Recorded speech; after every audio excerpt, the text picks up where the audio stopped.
Hey, hey, hey, this is your girl, Coach T, back at you with another dynamic podcast episode. So, if this is your first time coming on and listening, I want to say thank you so much for coming on and tuning in. If you've been rocking with us since day one, even since back in the Facebook days, man, I want to say thank you as well for coming on listening. You could be doing anything with your time, but you're here, and I appreciate that.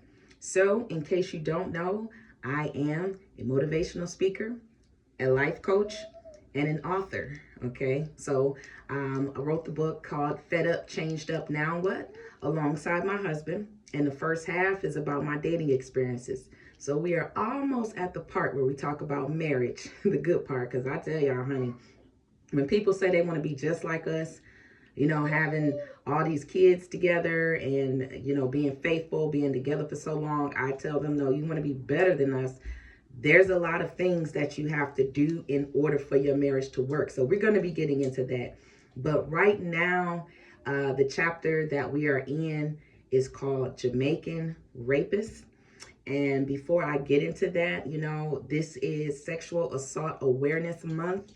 And I believe Trump just officially signed it, but I thought it was already signed into law. But I seen the headline that says he officially signed off on it. But I am so happy that people are taking this very sensitive topic more serious and that people are understanding that, man, the statistics, which I'm going to go through some of those before I get into my own story. I'm looking down at my notes. 1 out of every 4 girls and 1 out of every 20 young men have been or experienced sexual assault. Those statistics are alarming. And check this out. That is just the reported, okay? The reported statistics.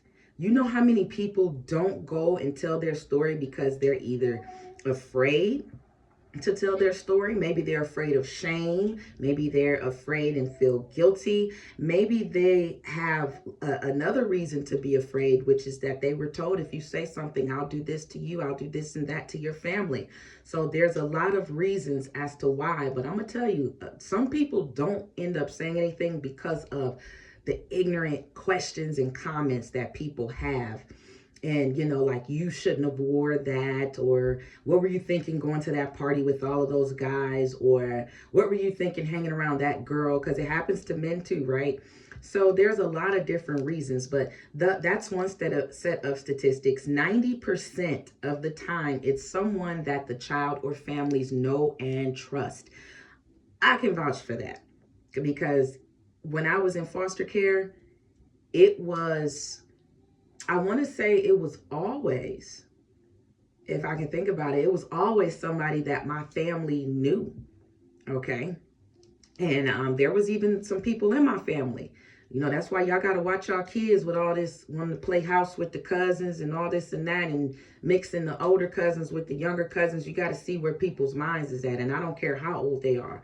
But those statistics are alarming. And then, I hope I say this right, but 2015, it was reported that $9.3 billion in a lifetime of economic burden, okay?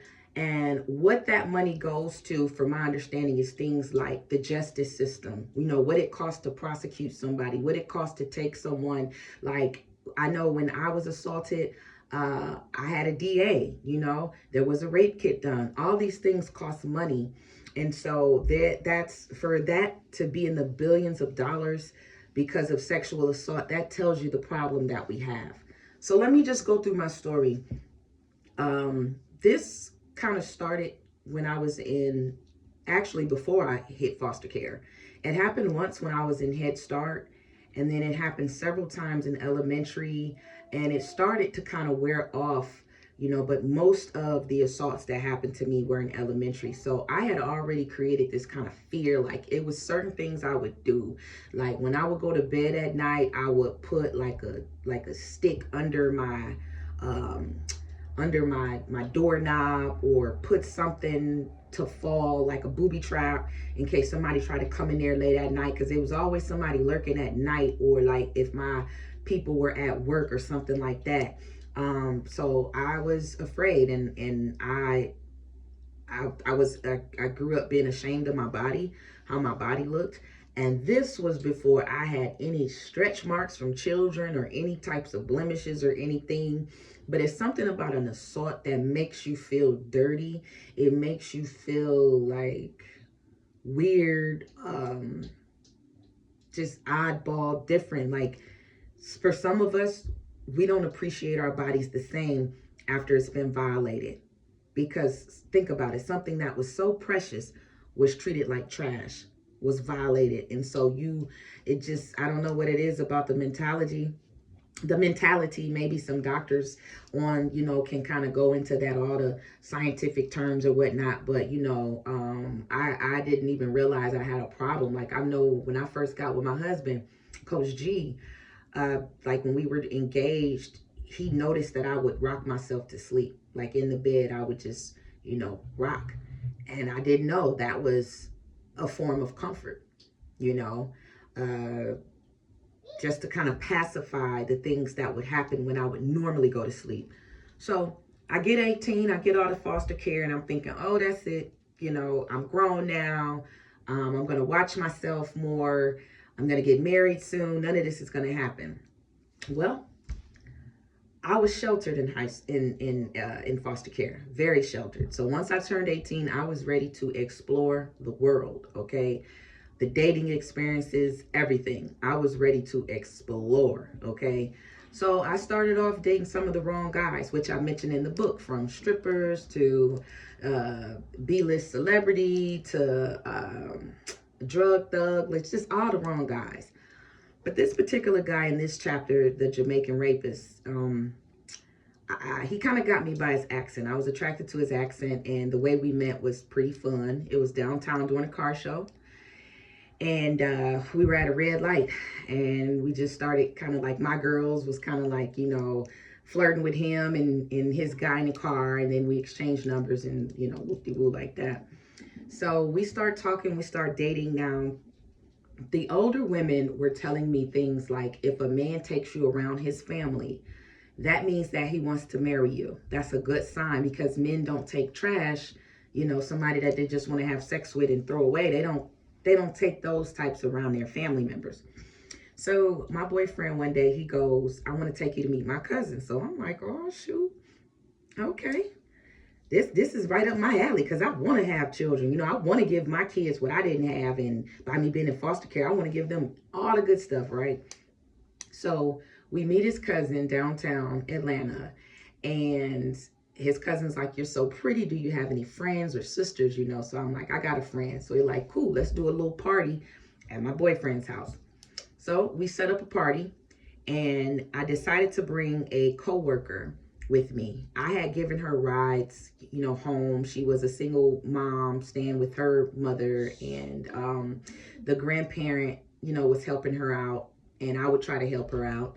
Now, the guys at work that was there before I was, they knew her, and they told me to be very leery of her, be careful, because she had a reputation of being loose. And I did find out later, it was another friend I took her around, and she knew my friend's boyfriend because they had some relations back in the day. So she really was out there, but I didn't want to judge. I said, I don't want to judge.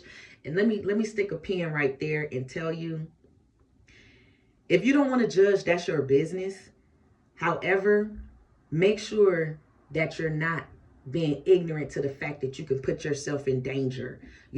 Just because you don't want to vocalize what you feel about a person, still know what you know and move accordingly. You feel me? Because that's what happened to me. I didn't want to judge. I'm like, looks like she's trying, she getting it, she working. I ain't gonna judge that girl. So I took her. Now we got off of work at 7 a.m. and we head straight over to my boyfriend's house. As soon as I come in, he offers me breakfast. So he had already made breakfast, and he told me to eat and drink while he go and pick up his cousin, which was the blind date for my friend, right? From the train station. And so I ate the food, it was kind of cold, but ate that. And then I drank the drink. Now, the drink tasted a little funny, kind of like a spicy type of flavor. It was kind of weird, but I figured because he's from Jamaica, maybe they like a little spice in there. Because I know they like spice in their food. Maybe they like it in their drinks too. I had my friend taste a little bit of it, and she was like, yeah, it do taste a little different than our stuff. So, you know, it's like, all right, drunk that. They get back. Now, I'm not boasting at all. But at that time, y'all, I could drink about six, 7 cans of malt liquor. If I was with my girls, I could do that. Like if we were gonna hang out at the house, I could drink that much beer before crashing out, passing out, whatever. I got through about half the can. Now, everything was normal at first. We were drinking, we were smoking, a little greenery, if you will. What else? You know, we had to go outside and smoke. And they were on one side of the yard. We was on another side of the yard. Everything seemed cool. They talking and laughing and we talking and giggling. You know how girls do. Oh, he cute and ha ha ha. And all this other little side, you know, side chatting or whatnot. So I'm thinking everything cool. I get through half of the can of beer. And me and my boyfriend, he decides that, you know, we're going to go into the room to become intimate. And right when we were getting intimate, I blacked out. And when I came to, his cousin that was supposed to have been there for my friend was on top of me, no clothes on, sexually assaulting my unconscious body. Okay. I grabbed the covers from the bed. I wrap them. I push him off of me. I grab the covers, wrap them around my body. And I go looking for my friend and boyfriend because I didn't know what was going on. They're in another room together down the hallway. She was in the bed under the covers watching TV. My boyfriend was fully clothed, even had his boots on, but he was sitting in a chair beside the bed. What they were doing or talking about, I have no idea. But when I came in the room, it was like this awkward silence and just looking and then trying to look back at the TV, you know, like. So I pull him to the hallway by the bathroom and I tell him what happened. No reaction out of him. That was a red flag. I repeat myself because I'm thinking maybe he didn't hear me correctly. Now, here comes the Oscar Awards, the acting, right? He says, I got to get this so-and-so out of my house. Let me go take him back to the train station. And yeah. So when he leaves, I start talking to my friend, telling her, oh, sorry, before that, he told me before he left to take a shower and relax. That was another red flag, okay? We'll come back to that. So anyway, he leaves. I'm telling my friend what happened and I black out again. But this time I didn't get up until about 1 o'clock the next morning, okay? This time when I woke up, my head was in her lap as if she was watching over me this time or something, like watching over me or something. Like that's the only thing I could think of. Nothing seemed to be crazy going on. It just seemed like she was kind of like watching over me. I go to take her home and she goes, T, you've been set up. Y'all, that ride was the most eerie ride I've ever, it was just so long. The commute to her house wasn't that long, but everything felt dragging. Like, it just felt weird. I was trying to figure out what all happened. I didn't even really ask her questions because I was shocked. I was stunned. I'm still coming up off of whatever I was drugged with, you know? And to this day, I don't know if it was something in what we were smoking, if it was the breakfast drink, or if it was the beer. To this day, I don't know. But anyway, I stayed in my room depressed. I'm calling off of work for days. I told him I had a crisis going on. I didn't want to tell him exactly what was going on, the managers. So I told him it was a crisis going on. And I finally, after playing phone tag, was able to get in touch with my boyfriend. And I told them I knew there was a free clinic that would give you AIDS test for free. It was like 20-minute, like a rapid test kind of. And I said, if we go, all three of us, me and both the guys, if we go and take a test and it's negative, I will not go to the police or anything. I'll drop everything. So finally they agreed. We go, everything is negative. My mom, she was all in a whole nother state, and she called me. She said she had this weird feeling. She was like, "You all right?"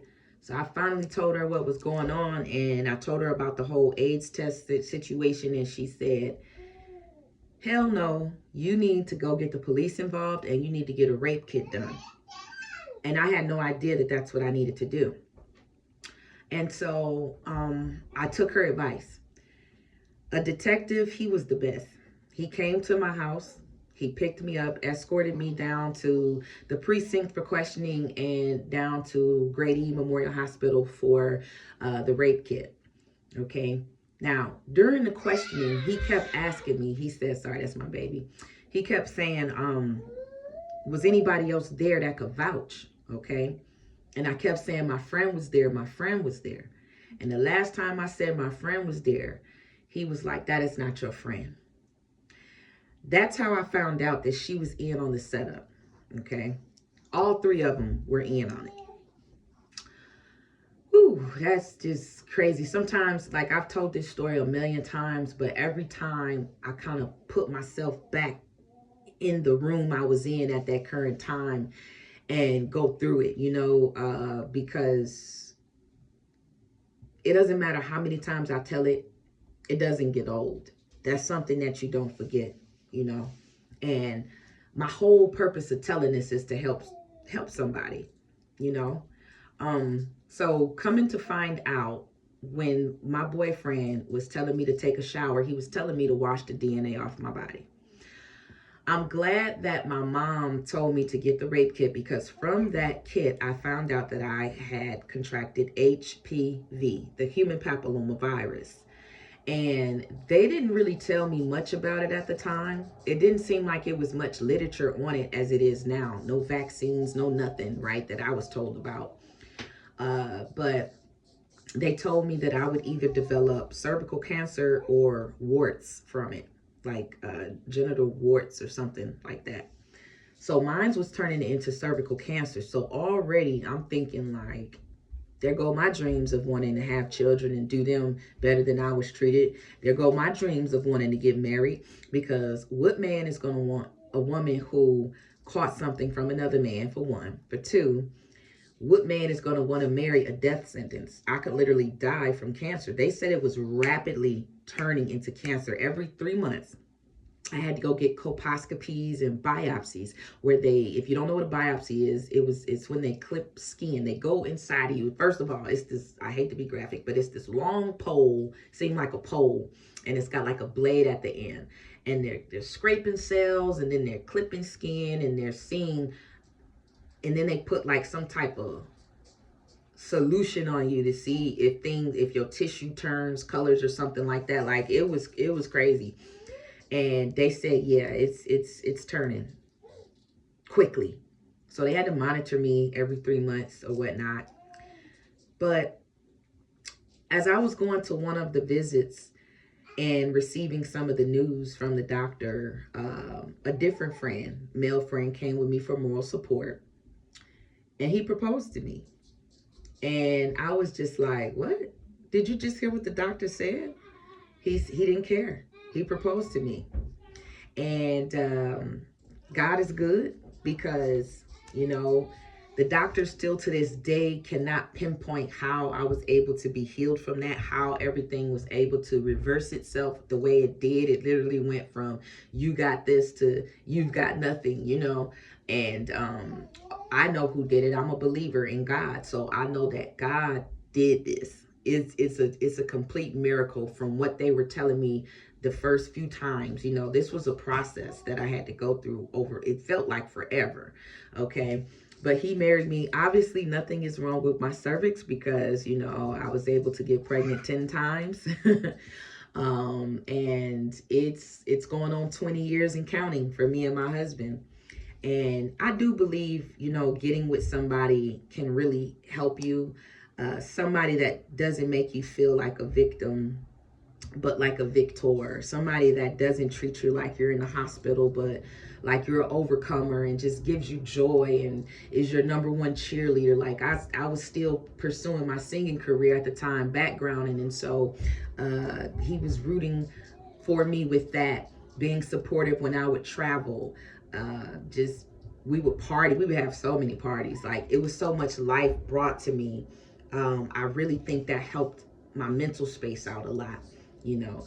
So, because not every guy wants to deal with a woman that's been assaulted in that way. I'm telling you that right now. I know that from personal experience. So, I tell you that to say, watch out who your friends are, be aware of your surroundings. If you go to a party or a get together or something and the vibe feels off, we call that here on the Christian side your discernment. You know, Holy Spirit will let you know when things aren't right. Now, if you choose to go against the grain and say, well, I know I don't feel like everything is cool or safe, but they don't seem like they would be that type of person. They said we're going to have a good time. If you go against the grain, then that's when you usually put yourself in danger. Um, Looking back, there were some things that I should have noticed that I did not. But hey, we're here. And the good thing, like, I never did receive legal justice. So what happened legally was the guy that physically assaulted me. Oh, and coming to find out, I found out from the police that wasn't even his real cousin. Once they finished, was going through with the case, it wasn't even his real cousin. So all that, oh well, men don't take you around trash. It may be true, but it has to be family for that to be true, if that is true. I see what the ladies meant, but they weren't even related. They were friends, giving fake names, whole thing. Where did I leave off at with you? Let me see, going against the grain. And I don't care if it's with a female that you rolling with, if it's a close friend of yours, whatever, like, pay close attention, and even though I'm saying that it was some things that I could have, that I should have saw or paid attention to, I'm not blaming myself. And if you have a similar situation, I'm not saying that you are the blame either. I'm just saying that if you be a little bit more sensitive to the way that you feel and open your eyes, like when I went in that room and saw everything was all spaced out, just the way that they kept distancing themselves at the party before I blacked out. Like, it's okay to huddle up with your girl or huddle up with your guy friend, but it was just too much distancing as I'm looking back and things of that nature. You get my drift. And I want to tell you that if you are a victor, hold your head up. And I'm not saying to be proud of the situation, but be proud of the fact that you still live to tell your story, that you beat the odds, because some people commit suicide after stuff like this, but you're still here. So I want to encourage you to take your story and share it. Share it with somebody, because you never know. Somebody's story could be similar to yours. You never know how your story may affect, how your voice may affect someone and help someone else. So, and when you share it, you might want to start off with somebody you trust first, whether it is your significant other or friend or even a group. It takes a lot of guts to get up here in front of a camera or on a stage or even in a book like I did and tell this, but it's helping somebody else. Remember the statistics: 1 out of 4 in girls, 1 out of 20 in boys, and that's only the reported. So it's way more popular than you think, unfortunately. It's just a lot of people aren't ready to say anything about it yet, and they have that right. Okay, so my mom just wished me a happy birthday. It's my birthday, April the 11th. But I want to say that I'm here for you. I love you. If you want to be anonymous, send me a email, if you got a prayer request, or if you just want to tell your story. When I shared this story with Unfiltered Stories, over 200,000 people listened to that. And even the other platforms that I've been on, But this one, I looked at a lot of the comments, and there were people just telling their story for the first time under my interview. Unfiltered stories, it'll say Tierra Curry. And they felt good sharing it because they never shared it since they were kids. Now you got women in their 60s sharing it. And I don't want you to have to hold on to that, that long. But I definitely understand because, man, before I could write a book or anything, it took me about 10 years to heal enough to be able to come to you and say that this is what happened unapologetically, because it's not my fault. It happened though. And my ex, he didn't even ask me, was I cool with a threesome? None of that, which I would have said no, but it should have been my choice. Now, I want to I want to tell you about what I'm doing and how you can help. Okay, but I want to give you a scripture. Matthew chapter 9. Now, I want to tell you this. I am a Christian, okay? I am proud to be one. If you're not a Christian and that's not your thing, then hey, that's on you. But I want to tell you that I still love you. And if you are a victor of the situation, you still did not deserve this. You still didn't deserve this. It doesn't matter your gender, your race, your age, what you believe in. Nobody deserves to be sexually assaulted, period. And I mean that with a capital P. Nobody. Matthew chapter 9, verse 13. So basically, this is when Jesus was hanging around the sinners and everything. And his people was telling him, like, why you hanging around them? You know what I'm saying? Because they weren't believers, like they weren't doing what they were supposed to do.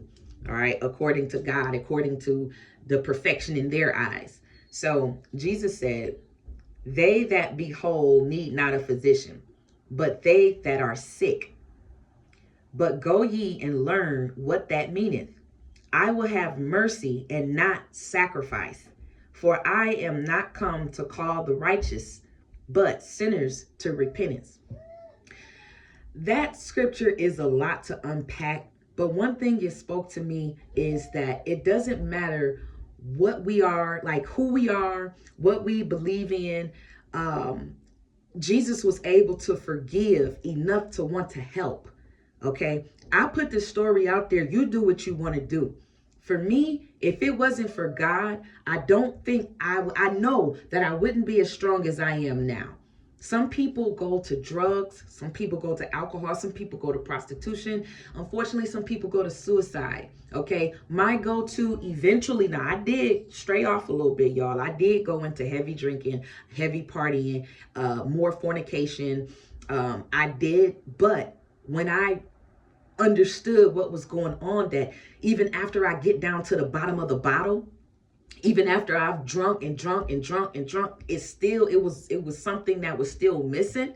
I said, yo, I need something else. I need God. Now I was brought up around God. So I was like the prodigal son. I went back. Okay. I went back.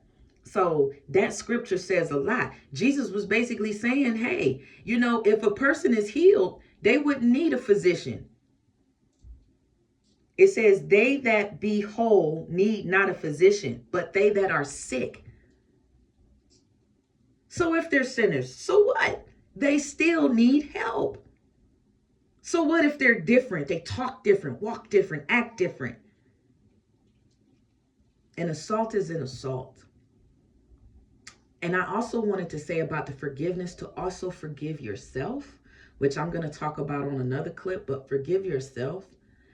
And I know it's hard, but I also want you to forgive the person who attacked you.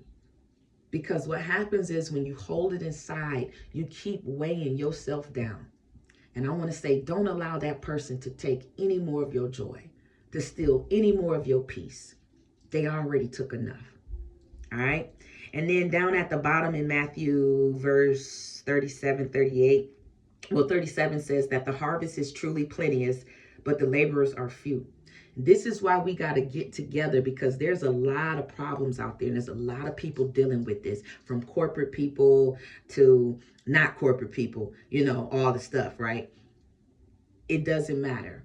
we as victors can go out here and boldly share our stories, especially this month.